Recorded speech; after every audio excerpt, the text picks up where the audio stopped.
একটা কিছু চোখের সামনে পড়লে আমি নিশ্চিত সবার জিভের জল লেক লেক লেক লেক করে পড়তেই থাকবে। This is Nahar and welcome back to my another experience.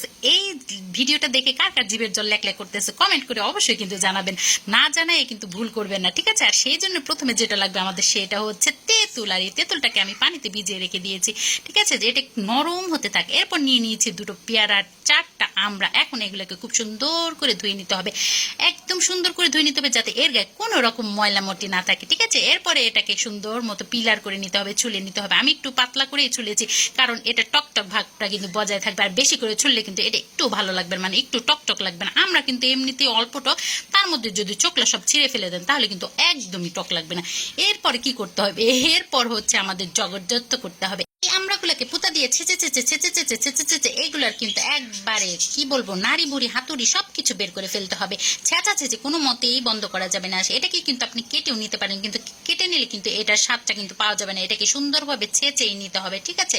এখন আমরাগুলো যখন আমার ছেঁচি হয়ে গেছে, চলে গেলাম পেয়ারার কাছে। পেয়ারার চোকলাটাও কিন্তু পিলার করে নিয়েছে, আপনারা চাইলে কিন্তু পেয়ারার চোকলাটা রেখে দিতে পারেন, আমি কিন্তু একটু পিলার করে নিয়েছি। এখন এটাকে সুন্দর করে দুই ভাগ করে নিতে হবে, তারপরে চলে যেতে হবে সেই আগের কাণ্ডে, সেই ছেঁচাছেঁচিতে চলে যেতে হবে। দেখতেই পাচ্ছেন আমি সেচতে মোবাইল টোবাইল একদম সবকিছু নাড়াচাড়া করে ফেলেছি, মানে সিংটিং সবকিছু ভূমিকম্পের মতো নাড়াচাড়া হয়ে গেছে।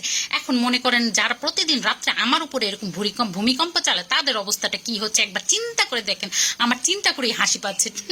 আমি কি করলাম, এরপরে কতগুলো ধনিয়া পাতা সুন্দর মতো কুচু করে নিলাম, তারপরে একটা কাঁচামরিচ নিয়ে নিলাম, সেটাকেও কিন্তু কুচু করে নিলাম।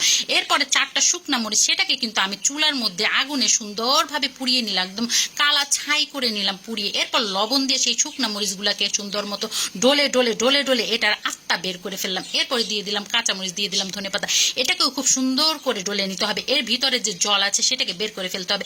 তারপরে চলে গেলাম সেই যে তেঁতুলটাকে ভিজিয়ে রেখেছিলাম, সেই তেঁতুলটাকে নিয়ে নিলাম। এখন এই তেঁতুলটাকে খুব সুন্দরভাবে এটার সাথে মাখাচাকা করে একদম মিশিয়ে ফেলতে হবে। যখনই মিশানো হয়ে যাবে তখনই এর মধ্যে কিছু জগরপাতি দিতে হবে। এরপরে দিয়ে দিতাম বিট লবণ, আর দিয়ে দিলাম পরিমাণ মতো একটু চিনিটা কিন্তু স্বাদটা একটু ভালো লাগবে, আপনারা চাইলে চিনিটা কিন্তু স্কিপ করতে পারেন, কোনো সমস্যা নেই।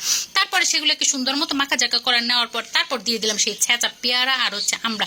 এখন আর কোনো কাজ নেই, এখন সুন্দর মতো হাত দিয়ে নাড়াচাড়া করে মাখামাখি করে এপিট ওপিট উল্টাইয়ে পাল্টাইয়ে সকলভাবে এটাকে মাখাচাকা করে নিতে হবে। যখনই মাখাচাকা হয়ে যাবে তখনই এর মধ্যে দিয়ে দিব এক হাতা কাসুন্দি। এই কাসুন্দিটা দেওয়ার ফলে কিন্তু এটা খাইতে আরো বেশি মজা লাগবে। তো এখন আর কোনো কাজ নাই, সুন্দর মতো আরেকটা বাটির মধ্যে সার্ভ করে নিতে হবে। সার্ভ করে নেওয়া হলে উপর দিয়ে একটু ধনেপাতা দিয়ে গার্নিশ করে নিলাম।